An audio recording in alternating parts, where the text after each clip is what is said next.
Hey everyone, welcome to ELA Summer School. We've been talking about our summer stories in response to the original prompt that I gave you. I believe it was task 2, which was to share your most memorable summer experience. So yesterday I shared with you guys my most memorable summer experience, which was the 3-week stay with my grandmother. And as I described, it in being descriptive, there are elements of story and narrative that just naturally come with even being descriptive about something such as a memorable experience. However, the actual format and structure does not follow narrative structure. So my original memorable experience that I shared with you, my summer adventure, my first draft, is not following, strictly speaking, narrative structure. It's got elements of narrative structure, as we talked about. The opening paragraph basically follows a narrative structure where you have an establishment of setting, you have a descriptive language, you have more or less a conflict being identified with the mistake that I thought I'd made in coming to my grandmother's. So you have elements of the narrative in the first paragraph, and you also have it in the last paragraph when my mom finally came to pick me up, and I was talking about life going back to normal. So I have general exposition here, introduction, and the basic elements of a narrative here, and at the bottom here. But in between, all this space in between are basically descriptive elements. It's not following a narrative format per se, where I'm giving you rising action, I'm giving you a climax. You can infer those elements. There definitely you could do that, but as far as just telling the story, it's not there. So what I wanted to do with my second draft version was to rewrite my summer experience, my summer adventure, as a narrative that perfectly fits the type of format structure we've talked about. So take a look at this and see, and we'll just go over right now briefly. First things first is I want to show you guys the word count. What was the word count on the other one? 536, 537 words. You'll notice this one is 902 words. So the less generic and the less of an overview you were giving of something, and the more specific you start getting into details and writing out a story as it unfolds, it's going to involve a longer piece of writing. So the original My Summer Adventure, just given a descriptive overview of the experience, could be very brief and was very brief. Here it is again. We'll just confirm that word count. Yeah, 537. It's 1, 2, 3, 4, 5 paragraphs. It doesn't even take up the entire one page. And there's a lot of good white space there.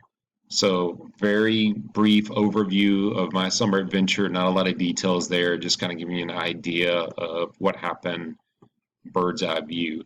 We start getting into more detail with my summer adventure, the way I've written it and revised it. Now this is a revised as a narrative where it's fitting, again, the structure that we've talked about, but this is still a first draft, or we'll call it overall a second draft. It's the first draft of the narrative version, but it's the second draft of my overall writing effort in working toward a narrative describing my summer experience. So we'll just call it a second draft, not to be confusing. Let me read it for you, and then we can talk about it a little bit. As the last of the 4 tires on my mom's Oldsmobile pulled off my grandmother's half-grass, half-gravel driveway and onto the street, I knew my summer stay had officially begun. In each summer in my early teens, my parents sent me to my grandmother's house for an extended stay, and this summer was the first of those stays. It was for 3 weeks, and this was my first time away from home for such a length of time. As I caught the last glimpse from the edge of the driveway of my mom's white car fade off into the distance, I knew there was no going back. I looked down and I saw I had 1 foot on the street and 1 foot on the grass-meet-gravel intersect that still bore the fresh tire print of my mom's car, and the last bit of my normal life that went with it. I felt a nervous anticipation. What would I do for 3 weeks?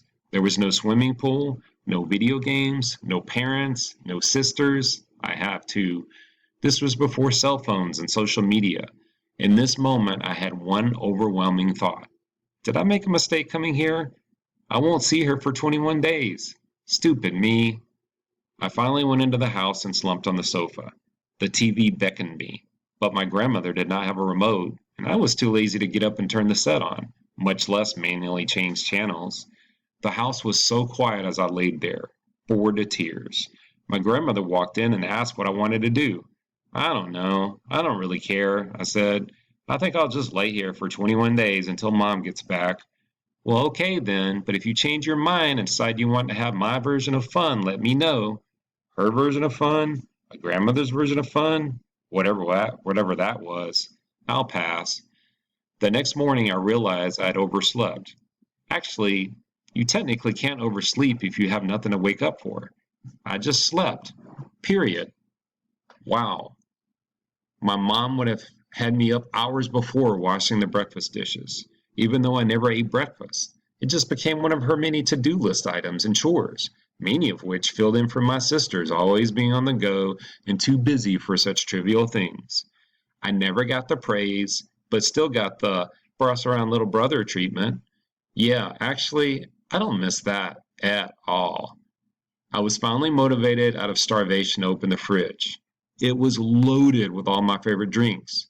There was also a whole freshly made egg custard pie, grandmother's specialty and one of my favorites. I also saw the frozen sausage biscuits she had, and grandmother had a microwave to cook them. It was too good to believe. I grabbed a colder than the Arctic Circle Dr. Pepper from the fridge. Perhaps it was my imagination, but grandmother's fridge always seemed to make drinks as perfectly cold as they could get without freezing. With my drink in one hand, a microwave biscuit in the other, and the thought of a perfectly sliced triangle of pie as dessert, I made my way back to the TV. Back home, the only thing a TV is good for is connecting my video games. Yet here, this was not an option. Surely I can find something to watch. I flicked on the set, and immediately the outline of a Chicago Cubs baseball player came on the screen.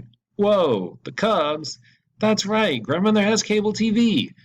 That was a big deal. This was the moment that led to the grandmother of all epiphanies. No chores or to-do list, no sisters, sleep as late as I want, eat as much as I want, watch whatever I want all day, with no sisters to bump me off for soap operas. Check, check, check, check, check, and check. I officially had it made, an endless adventure.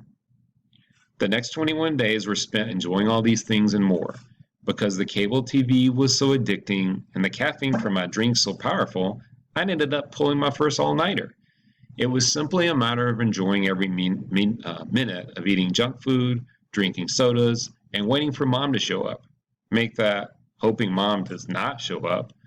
When my mom eventually did pull up on the appointed day to pick me up, I was happy to see her. However, I was sad knowing my adventure was at its end.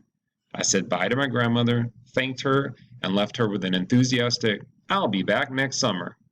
On the drive back home, my mom reminded me of my chores. They're all piled up, and she added to my to-do list by volunteering me that I was covering my friend's paper route for a week. "You'll have to wake up a bit earlier than you normally do." Did Mom realize what normally was now? "It's okay," she said. "Your sisters will help you." Yeah, right. Life was about to be back. Life was about to be back to normal, the old normal, which was not my new normal. I was already missing my grandmother's house and my summer adventure.